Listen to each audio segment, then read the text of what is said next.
2019 오송 화장품 뷰티 산업 엑스포가 개막했습니다. K뷰티 수출 기지로 자리 잡고 있습니다. 청주 열린도서관이 다음 달 개관합니다. 중요한 서점 입점 문제는 여전히 오리무중입니다. 제천 의림지 주변이 바뀌고 있습니다. 박물관과 공원에 이어 물놀이 시설 등도 조성될 예정입니다. 여러분 안녕하십니까? 계속해서 충북 지역 뉴스입니다. 현존하는 국내 유일의 고대 수리시설이자 명승으로 지정된 제천 의림지 주변이 크게 변하고 있습니다. 박물관과 공원이 최근 완공된 데 이어 200억 원이 투입되는 또 다른 정비 사업이 내후년 준공을 목표로 진행 중에 있습니다. 임용순 기자의 보도입니다. 160억 원이 투입돼 올해 초 정식 개관한 의림지 역사박물관. 의림지의 역사와 구조, 관계 방법 등 의림지를 주제로 만들어진 제천 최초의 박물관입니다. 그 바로 옆 4,200제곱미터 면적의 공원, 기존 웨딩업체 건물을 철거한 자리에 누울 수 있는 시설과 전시작품 등 창의적인 조형물을 갖춰 지난주 개장했습니다. 이들 시설에 이은 2단계 의림지 수리공원 조성 사업이 시작됐습니다. 200억 원이 투입돼 물놀이 마당과 농경 문화체험장을 비롯해 300여 대가 주차할 수 있는 주차장 등이 27,000제곱미터에 들어설 예정입니다. 현재 70% 이상 보상이 마무리되는 등 내후년까지 준공될 계획입니다. 의림지의 정체성과 역사성을 훼손하지 않으면서도 어떤 관광객들이 왔을 때 편하게 즐길 수 있고 뭔가 차별화될 수 있는 방향으로. 그러나 제천시는 이번 조성 사업에서 이런 놀이시설을 제외했습니다. 100억 원을 훌쩍 넘는 것으로 추정되는 보상비에 대한 부담 때문입니다.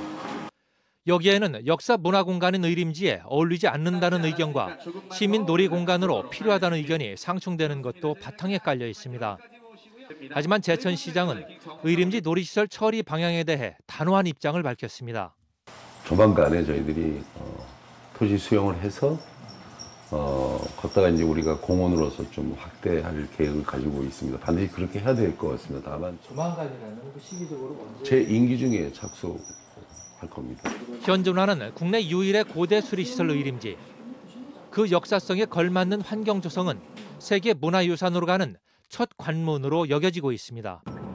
MBC 뉴스 임용순입니다. 2019 오송 화장품 뷰티 산업 엑스포가 개막했습니다. 국내 중소화장품 업체들이 해외 바이어와 만나는 K뷰티 수출 전진 기지로 자리 잡아가고 있습니다. 신미일 기자가 보도합니다.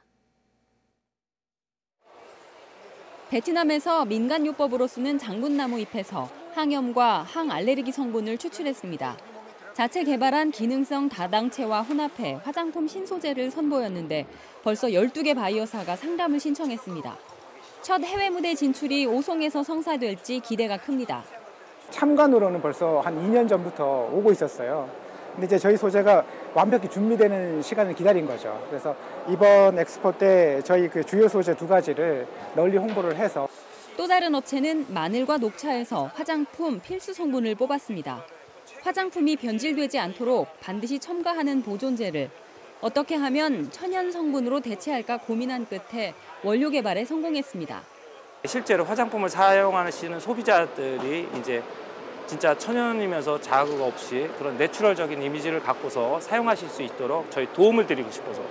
올해 엑스포에는 화장품 원료를 생산하는 기술혁신 바이오 기업들이 기능성 신소재를 대거 선보였습니다. 46개 나라에서 400여 명의 해외 바이어가 찾았는데 중국과 동남아시아에 불고 있는 K뷰티 열풍을 실감나게 했습니다. 中国有巨大的市场，然后我们从中国过来看一下，咱这边有这个展会嘛，看一下咱的产品，看看有什么我们在中国做的比较不错的产品。 엑스포 기간 동안 업체와 바이어 간에는 2,000회가 넘는 수출 상담이 예정돼 있습니다. 누가 먼저 기회를 잡을지 오송 화장품 엑스포에서 불꽃 튀는 탐색과 협상전이 치열합니다. MBC 뉴스 신미입니다. 우여곡절을 겪은 문화재조창시의 열린도서관이 다음 달 개관합니다. 그런데 중요한 서점 입점은 오리무중이고 결국 도서관 운영도 임대사업사가 맡기로 했습니다. 조미애 기자입니다. 지난 주말 공사를 마친 문화재조창시의 열린도서관. 누구나 와서 책을 무료로 볼 수 있고 차를 마시며 대화를 나누거나 간담회 등을 진행할 수 있는 공간들이 속속 마련됐습니다. 지역사서 등 인력을 채용하고 4만 권 도서를 구입해 분류와 바코드 작업 등을 거친 뒤 다음 달 중순쯤 개관할 계획입니다. 운영은 결국 민간임대 운영 사업사인 유통업체가 맡고 청주시는 전문가들로 이루어진 위원회를 구성해 조례 등을 통해 인사와 운영 전반에 대한 감독 권한을 강화하겠다는 방침입니다. 직접적인 지도 감독을 할 수 있는 부분을 보완을 하기 위해서 조례를 준비하고 있고요. 위스탁 계약서를 쓸 때 그런 부분을 좀 보완을 해서 함께 들어설 계획이었던 서점 입점은 보류됐습니다. 지역서점조합은 민간 임대 운영 사업사가 제시한 한 달 1,500만 원 임대료는 도저히 맞출 수 없다며 손을 뗀 상황. 다른 서점들도 좀 꺼려하는 게 좀 사실입니다. 그래도 일단은 여러 업체에 좀 노크를 해서 가장 이 열린 도서관하고 좀 맞는 그런 서점을 유치하려고 노력을 좀 해보겠습니다. 서점 입점자를 찾지 못하면 다른 업종으로 대체해야 하는 것 아니냐는 이야기까지 나오고 있습니다. 한편 충북 청주경실련은 민간 사업자가 도서관을 직접 운영한다는 계획에 청주시가 공익성을 담보할 수 없는 사업에 혈세를 낭비하고 있다며 감사원에 공익감사 청구를 예고했습니다. MBC 뉴스 조미입니다. 청주 무심천과 보강천에서 지난 16일 채취한 야생조류 분변에서 검출된 H5형 조류 인플루엔자 항원은 저병원성인 것으로 최종 확인됐습니다. 충청북도는 분변 정밀 검사 결과 저병원성 H5N3형 조류 인플루엔자로 확진됐다는 내용을 농림축산검역본부로부터 통보받았다고 밝혔습니다. 충청북도는 이에 따라 해당 지역 50개 가금류 사육 농가에 대한 이동 제한을 해제했습니다.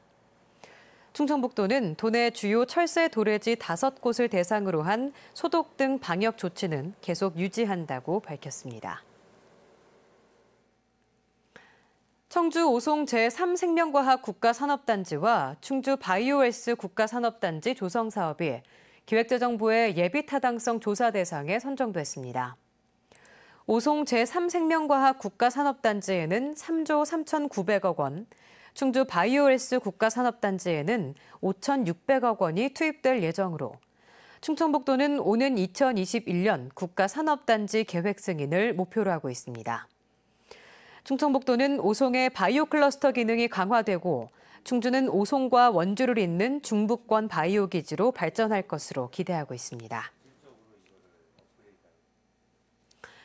예비타당성 조사 면제 사업으로 선정된 청주 세종간 고속도로가 올해 안에 시작됩니다. 국토교통부는 청주 세종 고속도로 등 국가 균형발전 프로젝트 대상 14개 도로의 신설 사업을 신속히 추진하겠다고 밝혔습니다. 총 사업비가 약 6조 원에 달하는 전체 14개 사업 가운데 3건의 고속도로 신설 사업은 이번 달 타당성 평가 용역을 발주하고 연내 착수할 예정이라고 덧붙였습니다. 충북 혁신도시에 들어설 소방복합치유센터 설치에 근거가 되는 법안이 국회 행정안전위원회 전체 회의를 통과했습니다. 법안은 행정안전위원회에서 별다른 이견 없이 통과돼 이번 정기국회 본회의에서 처리될 수 있을 것으로 전망됩니다. 1,400억 원이 투입돼 오는 2022년 개원 예정인 소방복합치유센터는 300병상 규모의 19개 진료 과목을 갖추고 소방관은 물론 지역 주민들의 진료도 맡게 될 것으로 보입니다. 요즘 아이들과 함께 짐도 싣고 편하게 이동할 수 있어 유아용 승용 외건 많이들 쓰시는데요. 일부 제품이 안전 기준을 통과하지 못하거나 쉽게 부서지는 것으로 나타나 꼼꼼히 따져보셔야겠습니다. 이지영 기자입니다. 아이를 태우고 나들이나 캠핑용 짐도 함께 실을 수 있는 유아용 승용 외건.